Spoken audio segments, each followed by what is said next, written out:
अस्सलाम वालेकुम everyone, welcome to my channel, welcome to another vlog. I hope आप सब ठीक होंगे। हम लोग भी अल्हम्दुलिल्लाह ठीक हैं। और आज ही मौसम बड़ा ठंडा है, आज बारिश हुई है। मुझे तो पता ही नहीं था कि बारिश, मुझे ये पता था कि धूप नहीं निकली, लेकिन अचानक बाहर आके देखा तो काफ़ी बारिश हुई है और मुसलसल तो बूंदाबांदी जो है ना हो रही है। खैर, अभी दिन का स्टार्ट है।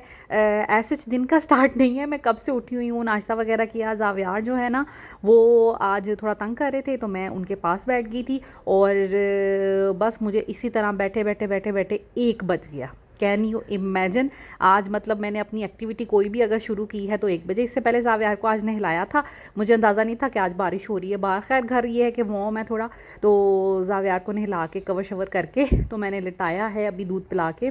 और कमरे की कुछ ऐसी हालत हो रही है, सुबह से कुछ भी नहीं किया। आज देख के आपको पता भी चल रहा होगा कि आज मेरी जो है हेल्पर वो भी नहीं आई। जावियार को मैंने लिटा दिया, बड़ी मुश्किल से इन्होंने मुझे टाइम दिया है सोने का, कोई काम करने का। बड़ी मुश्किल से ये सोए हैं सुबह से। अब तो मैंने सोचा कि अब फटाफट जितनी देर भी ये सोते हैं ना, एटलीस्ट कमरे की हालत कुछ प्रेजेंटेबल करूं, कोई ज़रा साफ़ सफाई करूं। तो बस उठ गई थी मैं, और ये आप देख सकते हैं कमरे की हालत। बिस्तर मैंने यहाँ पर रख दिए थे। तो अब सबसे पहले मैं अपना बेड बनाऊँगी। बेड को अगर आप साफ़ कर लेते हैं ना, बेड बना लेते हैं, तो समझ लें आधे कमरे की सफाई वैसे ही हो जाती है। तो इस रूम की मैंने सफाई कर ली थी। कैमरा मैंने इसलिए ऑन नहीं किया क्योंकि जावियार की से बड़ी मुश्किल से मुझे टाइम मिला था, तो मैंने सोचा कि मैं इस चक्कर में ना पड़ूँ, मैं फटाफट बस सफाई करूँ। क्योंकि जिस दिन हेल्पर नहीं आती तो सफाई तो मैंने उस दिन भी करनी होती है, मुझे अच्छा ही नहीं लगता। तो बस इसलिए मैंने फिर फटाफट जो भी मुझसे हुआ मैंने काम कर लिया था। चीज़ें वगैरह समेट ली थी और स्वीपिंग कर ली थी। मोपिंग नहीं की। मोपिंग जिस दिन मेरी मेड नहीं आती तो मैं वो नहीं करती मोपिंग। ये है कि एक दिन गुजारा हो जाता है ना भी करें तो। अल्लाह का शुक्र है, ये रूम बिल्कुल नीट एंड क्लीन हो गया है। ये room almost neat and clean ही रहता है। यहाँ पे ना गर्मियों में कोई आता है ना सर्दियों में कोई आता है। ज़ैना फातिमा समटाइम्स खेलने के लिए आ जाती हैं। तो यहाँ पर कल के कपड़े धुले हुए थे, वो पड़े हुए हैं। बाकी ये कि मैंने बिस्तर सारे इधर जमा करके रख दिए हैं। थोड़ी बहुत इधर या बस स्वीपिंग करनी है। और वैसे यहाँ पे गन शन तो होता नहीं है, लेकिन फिर भी मैं कर लूँगी कि एक दफ़ा सारा घर जो है ना नीट एंड क्लीन कर लूँ। उस रूम से मैंने नीट कर लिया था और उसके बाद बेडरूम भी हो गया था। अब ये कि मैं यहाँ से लिविंग एरिया करूँगी क्लीन। लिविंग एरिया ऐसे जितना गंदा नहीं था, तो वहाँ से सारा हो गया है। सारा कचरा उठा के मैं यहाँ पे ले आई थी, और अब मैं बस लिविंग एरिया की थोड़ी बहुत हालत प्रेजेंटेबल करूँगी, क्योंकि यहाँ पर ऐसे जितना गंद नहीं है। और कारपेट पे से झाड़ू लगाना है, और पूरे लिविंग एरिया हाफ जहाँ जहाँ तक लिविंग एरिया हमारा है तो वहाँ वहाँ तक मैं क्लीनिंग करूँगी। ऑफिस और वो दूसरी तरफ मैं नहीं जाऊँगी। तो खैर, यहाँ से भी मैंने क्लीनिंग कर ली थी। आप देख सकते हैं कि अब कुछ प्रेजेंटेबल हो गया है, सारा साफ़ सफाई अच्छे से हो गई है। तो झाड़ू मैंने लगा लिया था, और किचन से भी मैंने झाड़ू जो है वो लगा लिया था। और किचन की हालत अगर आपको मैं दिखाऊं तो नीचे से स्वीपिंग तो मैंने कर ली थी, और बस स्लैब वगैरह साफ़ करने वाली है। और आज पानी जनाब देख ही नहीं गए हमारा पानी ख़त्म हुआ था और हस्बैंड को याद ही नहीं रहा कि कैन ख़त्म हो गई है। फ़िल्टर से पानी लाना पड़ता है, तो दैट्स वाई फिर जाना पड़ता है। दोनों कैंस खाली थी, तो आज फिर उन्होंने कहा कि आप ऐसा कीजिएगा, टैप वाटर जो है वो बॉईल कर लीजिएगा। तो फिर ये भी काम मुझे करना पड़ा। आज मेड नहीं थी तो बड़े ही काम जमा हो गए। आज ही बारिश होनी थी, आज ही पानी में उबालना था मैंने, आज ही हमारा आटा भी ख़त्म होना था, और आज ही गीज़र भी बंद हो गया। और मैं गीज़र चलाती नहीं हूँ, मुझे मेरे हस्बैंड ने मना किया कि अगर मैं घर ना हूँ आपने गीज़र नहीं चलाना। तो खैर, ये जो है यहाँ से मैंने सुबह नाश्ता बनाया था हस्बैंड के लिए। तो स्लैब इसलिए साफ़ नहीं की कि मैंने किचन टॉवल जो है ना वो वॉश करने के लिए रखे हुए थे ब्लीच और सर्फ में। तो अभी इनको वॉश करके तो स्लैब वगैरह साफ़ करती हूँ। गोश्त निकाला हुआ है, आज बनाना है जी आलू गोश्त, तो उसके लिए निकाल के रख दिया है। अब ये कि बाहर से सारी क्लीनिंग हो गई है, तो किचन साफ़ करके और बर्तन वगैरह धोकर तो फिर मैं आपको दिखाऊंगी। ये बर्तन जोड़ने भी हैं, तो ये सारे काम करके मैं आपसे फिर मिलती हूँ, आपको फिर दिखाऊंगी किचन की फ़ाइनल हालत। अभी यहाँ पर ज़ैनब और फ़ातिमा भी आ गई थी, तो तकरीबन 1 बजे मैंने काम शुरू किया था। ये लोग आती हैं तकरीबन 2 बजे, या 2 बजने से 5-10 मिनट पहले आ जाती हैं।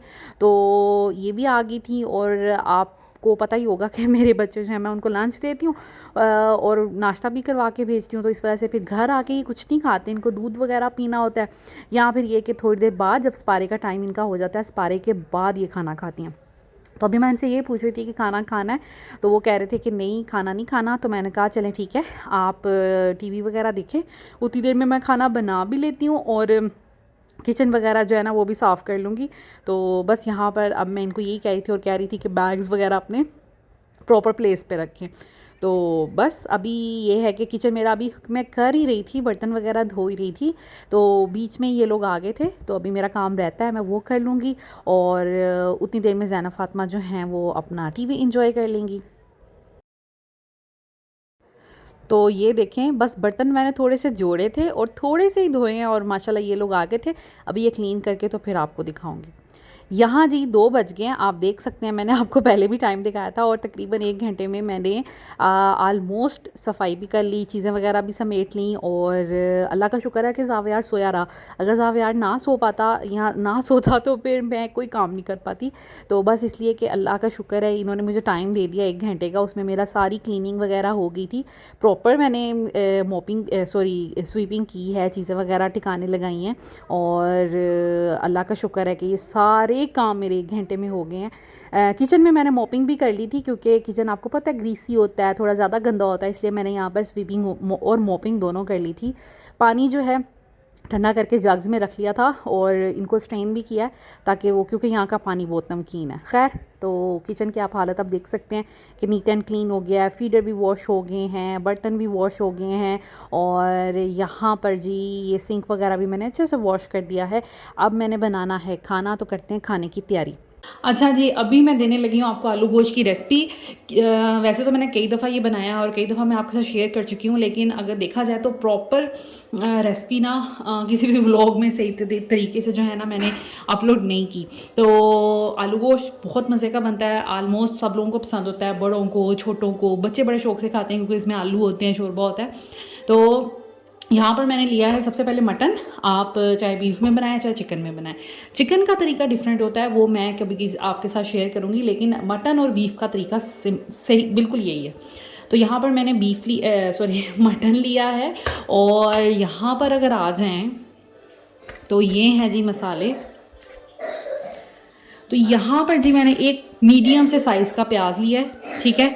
अच्छा, अगर आपका खाना जो है वो मीठा मीठा बनता है, आपका शोरबे वाला सालन या कोई भी सालन मीठा मीठा बनता है, तो आप कोशिश करें प्याज कम इस्तेमाल करें, क्योंकि अगर आप प्याज का ज़्यादा इस्तेमाल करते हैं तो आपका खाना मीठा बनता है। इस चीज़ को आपने नोट कर लेना है, जो स्पेशली नई लड़कियाँ हैं। तो यहाँ पर मैंने सिर्फ एक मीडियम साइज़ का प्याज लिया है। अगर आपको ग्रेवी ज़्यादा चाहिए तो आप टमाटरों का या आप दही का इस्तेमाल करें, उससे ये कि आपकी ग्रेवी अच्छी बन जाएगी। दही से भी ज़्यादा ग्रेवी जो अच्छी है ना वो टमाटरों से बनती है, और ये जितने मर्ज़ी आप सालन में डाल लें आपका सालन मीठा नहीं होता। मीठा होता है तो प्याज से होता है, ठीक है। तो यहाँ पर मैंने एक मीडियम साइज़ का प्याज लिया है, यहाँ पर मैंने बड़े साइज़ का 1.5 टमाटर लिया है, ठीक है। और ये कुछ मैंने क्लोव्स लिए हैं लहसुन के। बस अभी मैं ये चीज़ें सारी डालूंगी। अदरक मैं नहीं डालूंगी, कभी मैं डालती हूँ कभी नहीं डालती, तो अदरक डाल लें तो अच्छा है, ना डालें तो भी खैर है, लेकिन ये कि फिर भी टेस्ट में जो है ना वो कमी नहीं आने वाली। अब मसाले कौन से डालने हैं, पहले मैं ये डालती हूँ प्रेशर कुकर के अंदर और फिर आपको मसाले बताती हूँ।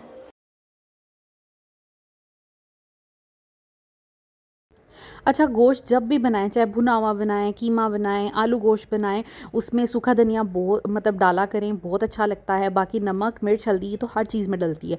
इसके अलावा आपने गरम मसाला लाजमी डलता है गोश्त वाले सालों में। तो यहाँ पर मैंने डाला है जी सूखा धनिया पाउडर तकरीबन 1 टीस्पून, और तकरीबन 1 टीस्पून के करीब मैंने ज़ीरा, मुझे ज़ीरा बहुत पसंद है इसलिए मैं हर चीज़ में डालती हूँ। उसके बाद मैंने बड़ी इलायची ली है, एक मैंने वो डाल दी है। इससे ये होता है कि शोरबे में ना लज़्ज़त बड़ी आती है, एक बड़ी अच्छी खुशबू सी आती है। छोटी इलायची मैंने ले ली है एक, आप 1 या 2 डाल सकते हैं बस, और कोई मैं लटर पटर नहीं डालती। मैं बहुत बेसिक मसाले यूज़ करती हूँ, हर चीज़ में हर मसाला नहीं मैं ऐड करती, किसी किसी चीज़ में कोई कोई चीज़ मैं ऐड करती हूँ, उससे ये होता है कि खाना बड़ा ही अच्छा बनता है। तो बस अब मैं इसमें पानी डाल दूँगी, और गरम मसाला यहाँ नहीं मैंने ऐड किया, जब मैं भुनाई करूँगी तब मैं गरम मसाला डालूँगी, और लास्ट में जब शोरबा लगाऊँगी लाइक बिल्कुल सर्विंग के से पहले, तो तब मैं इसमें गरम मसाला डालूँगी। तो मैंने इसको रख दिया था प्रेशर कुक होने के लिए तकरीबन 15 मिनट्स आफ्टर विसल। तो बस उसके बाद आप इसको ओपन करें, अगर आपको लगे कि इसमें पानी अभी है तो तेज़ आंच करके पानी को ड्राई कर लें, और जब पानी ड्राई हो जाए तो इसमें आपने ऑयल डालना है, आलू डालने हैं, गरम मसाला अब इस पॉइंट पे मैंने 1 टीस्पून डाला है। अब मैं इसकी अच्छे से बुनाई करूँगी, यहाँ तक कि टमाटर वगैरह ना कोई चीज़ नज़र नहीं आनी चाहिए। शोरबे वाले सालन में टमाटर प्याज कुछ नज़र नहीं आना चाहिए। और ये साइड पर ये वो जो होती हैं वाइट बोटियाँ, आप इसे चर्बी भी कह सकते हैं या जो मर्ज़ी कह लें, तो मुझे ये बड़ी ज़्यादा पसंद है। ये मैंने साइड पे निकाल के रखी हुई हैं क्योंकि ये घुल जाएंगी, तो इसलिए मैंने फिर साइड पे निकाल के रख दी थी, क्योंकि ये बड़ी सॉफ्ट सी होती हैं। तो जब खाना बन जाएगा तो फिर मैं इसके अंदर डाल दूँगी। खैर मीनवाइल जब तक भुनाई हो रही थी तो मैंने सोचा आटे में पानी डाल के मिक्स करके रख दूँ, और जब मैं सालन की तरफ जाऊँगी तो उतनी देर तक ये है कि ये थोड़ा सॉफ्ट हो जाएगा, तो फिर इसको गूँध के तो रख लूँगी। आटा गूँधना जो है ना, वो मुझे ना दुनिया में सबसे मुश्किल और सबसे जो अगर कोई बुरा काम आप कहें ना, तो मुझे आटा गूँधना और रोटी बनाना लगता है। एक तीसरा काम ये था बर्तन धोना। मैं बर्तन नहीं धोती थी शादी से पहले। एक दफ़ा मेरी अम्मी ने मुझे कहा बर्तन धोएं, तो मैं रोने लगी कि आपने मुझे बर्तन धोने के लिए क्यों कहा है। तो उसके बाद से मेरी अम्मी ने मुझे कभी बर्तन धोने के लिए नहीं कहा था। खैर वो तो अम्मी हैं इसलिए उन्होंने मुझे कभी कहा ही नहीं, लेकिन अब तो मुझे धोने पड़ते हैं। अब मुझे ऐसे जितने बुरे भी नहीं लगते बर्तन धोने, लेकिन आटा गूँधना और रोटी बनाना पता नहीं क्यों मुझे अभी तक बहुत बुरा लगता है। खैर अभी देखें, मैंने इसमें वो जो नरम सी बोटियाँ थी वो भी डाल दी हैं। इस पॉइंट पर आपने इसमें हरी मिर्चें डालनी है, और जो कोई शोरबे में हरी मिर्चों का इस पॉइंट में अगर आप डालें तो जो जायका जो अरोमा आता है ना, आप इमेजिन नहीं कर सकते। अगर आप नहीं डालते तो डाल के देखिएगा, पूरी हांडी में ना आपको पूरे किचन में हरी मिर्चों का फ्लेवर और अरोमा इसमें फ़ील होगा। ज़रूर करके देखिएगा। तो बस अब मैं फिर दूसरी तरफ आ गई थी दोबारा आटे को गूँधने। आटे को गूँध के रखूँगी, और खाना ऑलमोस्ट हमारा बन गया है। लास्ट पॉइंट पे बस रह गया है गरम मसाला और धनिया। वो मैं तब डालूँगी जब आलू जो हैं वो गल जाए।